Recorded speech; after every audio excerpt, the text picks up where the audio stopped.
आज हूँ मकर संक्रांति आपण मानक मो तरफ मकर संक्रांति अनेक अनेक शुभेच्छा और शुभकामना सब खुशी रुहतु भलरे रुहतु आपण मैंने तो जानते काली आमर पोड़पिठा या तो मु ठाकुर पूजा कर पलि आसी पोड़पिठा काढ़ी खाइबा तो मु एपटर कथा हो बहुत नहीं पड़े जाकि ऊपर जो घसी दिया पाउंस गुड़ा सब काढ़ी सफा कर दौरान तो तापर आमर कटा हम आम खाइबू।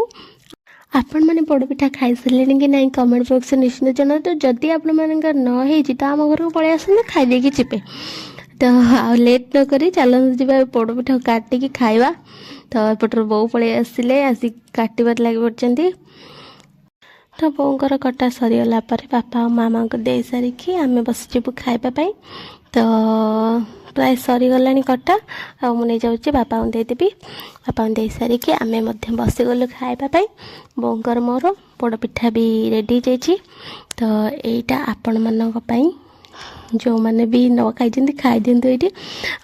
मुझे खाई सतरे बहुत बढ़िया माने टेस्ट थिला मीठा भी ठीक ठाक थिला सब ठीक ठाक थिला। आज भिडियो ये रखुची जय जगन्नाथ।